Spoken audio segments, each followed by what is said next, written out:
Well, hello, everybody, and welcome to my show. My name is Jason DeCosta, and this is Consistent Preterism. Thank you for joining me today. Hope everybody's doing well out there. I wanted to take a quick look at Isaiah 11 and maybe get into Isaiah 49, depending on how long 11 takes. These are two chapters that the wannabe Israelite typically will run to, like sprint to, when confronted with the truth of IO. And the argument or the procedure pretty much looks a lot like this, right? You're engaging in a somewhat heated debate with a wannabe Israelite.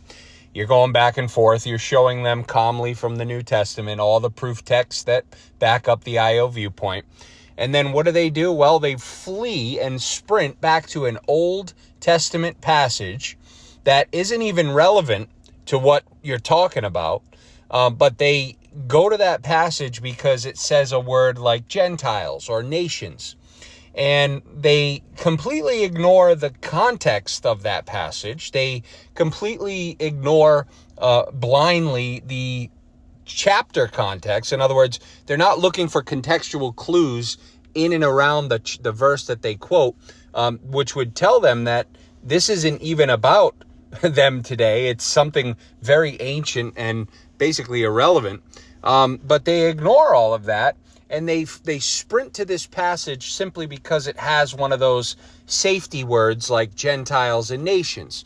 But as a good student of the Bible, as a good student of Scripture who wants to understand it properly and not the confused mess that is Christianity today, one should and must look at the context of these passages, because if they don't, they're going to be left in a world of confusion. Now let's go to Isaiah 11 and let's read it a little bit and try to pick this up in its proper context. And hopefully it'll reveal to you exactly what's being said, because it has nothing to do with what the wannabe Israelite thinks it does. So verse 1 in Isaiah 11. There shall come forth a rod from the stem of Jesse, and a branch shall grow out of his roots. The Spirit of the Lord shall rest upon him, the Spirit of wisdom and understanding, the Spirit of counsel and might, the Spirit of knowledge and of the fear of the Lord. So, first of all, whenever someone reads this, they instantly think Jesus, right? Because they've been trained, they've been programmed like a computer chip to think Jesus when they see this rod from the stem of Jesse. And I don't believe that that is the case, right? Because the context here is the return to Zion's second temple period. Okay, it's the rebuilding of the temple. It's God calling back the people. It's God rescuing his people from captivity. It's God setting up a light for the nations so that his salvation would reach the ends of the earth. And it's God restoring his people back to their promised land. That's the whole context. And I've said this numerous times. The majority of the time, and perhaps even the whole prophetic time, right? In other words, I should say the majority of the words that are spoken by these major prophets, I should say, is always about the second temple return to Zion period. Okay, that's their main focus. And honestly, it might even be 100% of the time, right? I won't sit here and tell you that I'm a flawless expert on every word that comes out of these major prophets' writings. But most of the time, you can look at the contextual details and the clues within the context, and you can pick things out of that will tell you that it's not about today. Okay? Common sense stuff. Like, for example, if the context talks about a war or a battle where chariots will be pulled by horses and men will shoot their arrows in abundance, well, clearly we can kind of use a little common sense and logic and determine that that's not speaking about today, nor is it speaking about the future, because we're centuries, millennium past warfare with chariots and horses, bows and arrows. This is ancient stuff here, okay? So little things like that can help kind of keep you in your seat and keep you in check. But then you need to look for, mentionings of peoples that existed back then that no longer exist today, like the Amorites or the Edomites or, that sort of thing.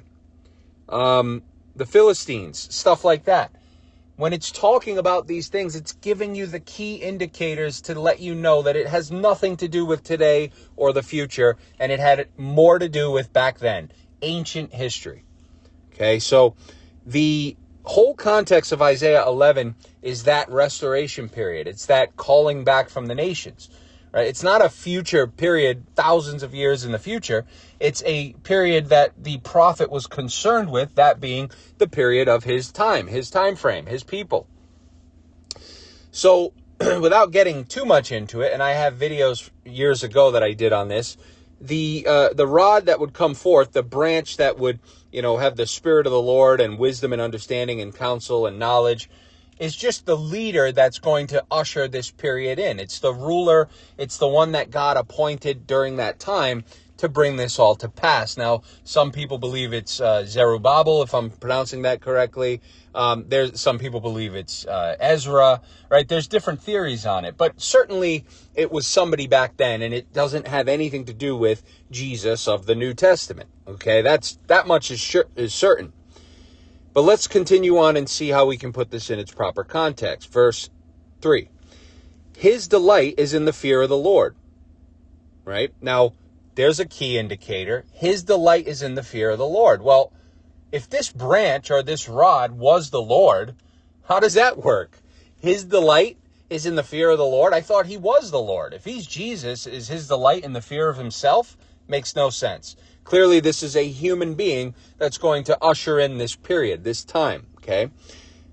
Continuing on, and he shall not judge by the sight of his eyes, nor decide by the hearing of his ears, but with righteousness he shall judge the poor and decide with equity for the meek of the earth. Now, again, people are triggered by words like judge, right? They think instantly, God, judge, But that's not the case, right? These are rulers, right? These are the ones that God, this God of this story, put in charge of the people, of the government, okay?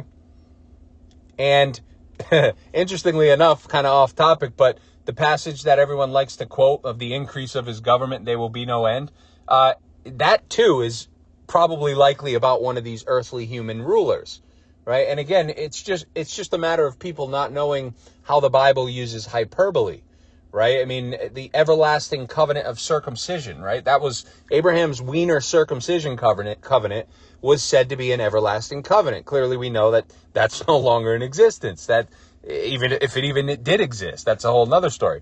But these words, everlasting, forevermore, they're meant to be used and understood in hyperbolic sense, right? Like, in other words, it's not literal. For example, Sodom, right? I think it's Jude or James says that the fire that burned Sodom is everlasting fire, right? Is Sodom still on fire today? Is it still burning today in 2024? No. These are meant to be understood in a hyperbolic type of way, okay? But we'll get to that another time. He goes on, he says, he shall strike the earth with the rod of his mouth, and with the breath of his lips he shall slay the wicked. Righteousness shall be the belt of his loins, and faithfulness the belt of his waist. Again, symbolic, metaphoric, hyperbolic, symbolism being used to speak of a ruler. That's all it is. These prophets speak in magic mushroom ways, okay? He goes on, he says, the wolf also shall dwell with the lamb. Okay, the leopard shall lie down with the young goat, the calf and the young lion and the fatling together, and a little child shall lead them. Now, okay, I've heard many people say that this is in the future, right? This is this time of peace where the wolf is going to lie with the lamb and the little child is going to lead the lion, right? It's crazy, right? This is metaphor, okay, folks? That's all it is. It's symbolism, it's metaphor. It's representing a time of peace, restoration, prosperity, no more, threat of enemy. And that's what this whole return to Zion, Second Temple period is saying, right? It's saying God is going to bring them back. He's going to save them, redeem them, and all these good things would happen. He goes on, the nursing child shall play by the cobra's hole. Yeah, that's literally going to happen, right? In real life, we're going to have a little child, a little toddler playing by the cobra's hole because the cobra is so damn nice, right? Give me a break. It says, and the weaned child shall put his hand in the viper's den. Again, folks, let's use our brains here. Is a young child going to put his hand in the viper's den, literally? Or is this just symbolic, hyperbolic, metaphoric language being used to represent utter peace, right? The hope for utter peace, okay? Verse 9, they shall not hurt nor destroy in all my holy mountain, for the earth shall be full of the knowledge of the Lord as the waters cover the sea. Here it is. And in that day there shall be a root of Jesse who shall stand as a banner to the people. Okay, now here we go, okay? Here's that root of Jesse, that leader, the one who's orchestrating, the one who God put in place to orchestrate this call back of the people, right? He says, in that day, the root of Jesse who shall stand as a banner to the people. Now, interestingly enough, a banner to the people is the same thing as a light to the nations. Excuse me. A banner to the people simply means that God was going to basically set up a sign, if you will, and call his people back to Jerusalem, to Zion. That's who the people are here. Okay, the people is never anyone other than God's chosen people, Israel. So this person, this root of Jesse, this one who descended from Jesse, excuse me, let me take a swig, was going to set up a sign for the people. And it goes on, he says, for the Gentiles shall seek him, and his resting place shall be glorious. Now, it's so incredibly interesting to me why they would choose to translate this as Gentiles here. Because the word is goy, okay? And the majority of this word, its usage, is nations, right? Nations, heathen, people. It can be used a number of different ways. But the fact that they chose Gentiles here seems mysterious and seems wrong to me. It should be people, okay? Or nations, right? Because it says Jesse will stand as a banner to the people, and then it just changes subject, and now it's talking about Gentiles, right? It's craziness. It was standing as a banner to the people, that's Israel, and then it says, for the Gentiles shall seek him, and his resting place shall be glorious. No, for the people shall seek him, for the nations, because that's where the people were, okay? But let's continue. Verse 11, it shall come to pass in that day that the Lord shall set his hand again a second time to recover the remnant of his people who are left. So, wait a minute. We have the first time here, he'll stand as a banner to the people, for the people shall seek him, and his resting place shall be glorious. Okay, that's the first time. And then we have the very next verse, it shall come to pass in that day that the Lord will set his hand a second time to recover the remnant of his people who are left. So there's his people again. So how do we have his people, and then we change to Gentiles, and then the next sentence we go back to his people, right? I mean, this is craziness. This is misleading, okay? The word Gentile is incredibly misleading. It shouldn't be there, okay? It should just not be there. This is about the people. The Lord is setting his hand a second time to recover the remnant of his people who are left. And then it gives the places where he's recovering them from. It says from Assyria, Egypt, Pathros, Cush, Elam, Shinar, from Hamath and the islands of the sea. All places that don't exist besides maybe Egypt today, right? Every other one of those places is ancient territories. Okay, another key indicator why this has nothing to do with anyone today.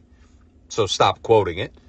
But the point is that this whole discourse here is all about gathering Israel, restoring Israel, bringing his people back. Now look at verse 12. Here's where they love to quote. He will set up a banner for the nations and will assemble the outcasts of Israel and gather together the dispersed of Judah from the four corners of the earth. Now think about that. Now we're back on nations, right? The same word, ethnos, they just previously translated as Gentiles for whatever reason. Made no sense. But the same word is used here 2 verses later, and now they're translating it as nations. Right? Why? Why not keep it consistent? Well, my theory is because it confuses people, right? It allows people to think something that's not really true. Okay, maybe that's, me being a little bit too much of a conspiracy theorist, but there's a reason why these words are translated as such. They don't make sense. Okay? Just read it again. And in that day there shall be a root of Jesse who shall stand as a banner to the people. For the Gentiles shall seek him, and his resting place shall be glorious. That doesn't make sense. But that word Gentiles is ethnos, and that a key definition of ethnos is the people. So why not just keep it consistent as the people? Right? The people were going to seek him. The people were going to find rest in him. The ones who are in captivity were going to be given rest when he brought them back. Okay? Let's continue. It says, for he will set up a banner for the nations and will assemble the outcasts of Israel and gather together the dispersed of Judah from the four corners of the earth. Well, there it is, folks. The banner to the nations was for a specific purpose. The sign that went out to the nations was for a specific purpose. It was so he could assemble the outcasts of Israel and gather together the dispersed of Judah from the four corners of the earth. Clear as day. He's not setting up a banner for the nations just so that Joe Blow pagans would come back. That's the assumption of the wannabe Israelite, and it's dead wrong. He's setting up a banner to the nations. He's setting up a light to the nations to call his people home. The sign that went out to the nations was the restructuring and the rebuilding and the restoring and the resurrecting of the temple, the system, and everything that went along with it. That was the sign. And that was the light. That temple would be the light to the nations so that his salvation would reach the ends of the earth. But it was for a purpose. And it says it here, to assemble the outcasts of Israel and gather together the restored or the dispersed of Judah. And now look at verse 13. Interestingly, it says, also the envy of Ephraim shall depart, and the adversaries of Judah shall be cut off. Ephraim shall not envy Judah, and Judah shall not harass Ephraim. Now, envy means, jealous. Be jealous, right? Now, that's interesting that we see jealousy between the two houses, right? The northern kingdom and the southern kingdom, between Judah and Ephraim. Now, if you don't know Ephraim was the dominant tribe in the northern kingdom. And many times in the Old Testament, the entirety of the northern kingdom is actually referred to by Ephraim, right? They were sort of the predominant tribe. So you'll see the prophets refer to the whole northern kingdom as Ephraim many times. So this is Isaiah playing the two houses together, the northern kingdom and the southern kingdom. And he's saying that the jealousy of Ephraim shall depart, and Judah shall not harass Ephraim. So there's this enmity between the two parties. And I find it very interesting here, damn voice, that we see in Paul in Romans 11 that one is provoking the other to jealousy, right? That's a key theme in I think it's Romans 10 or 11. The ones in the nations, the Gentiles, right? The paganized lost ones, aka the house of Israel, aka Ephraim, they are provoking the Jews, Israel, in that day, those who would be referred to as Israel, they are provoking them to jealousy. And of course, everything Paul does and says stems from something in the Old Testament. So I just find that kind of interesting that we see that there's envy and jealousy between the two houses all the way back there. And then look, another key indicator, verse 14, but they shall fly down upon the shoulder of the Philistines towards the west. Together they shall plunder the people of the east. They shall lay their hand on Edom and Moab, and on the people of Ammon shall obey them. Again, Philistines don't exist. The Edomites, the Moabites, the Ammonites, they don't exist, folks. Okay? This is speaking of an ancient time, ancient peoples. Has nothing to do with anyone today. So stop quoting it. Verse 15, the Lord will utterly destroy the tongue of the sea of Egypt with his mighty wind. He will shake his fist over the river and strike it in the seven streams and make men cross over dry shod. There will be a highway for the remnant of his people who will be left from Assyria as it was for Israel in the day that he came up from the land of Egypt. Now, this is interesting because I've had bozos argue with me that all 12 tribes were not in view in the Second Temple period, in the return to Zion. And I show them places like Jeremiah 30, 31, 32, 33, which clearly are about the return from captivity in Babylon, but clearly show both houses of Israel, house of Judah, being joined together in a new covenant, right? That's all 12 tribes. But they say, no, that's not it. It was never happened. It didn't happen. It was only Judah, blah, blah, blah, right? Yeah, okay, bud.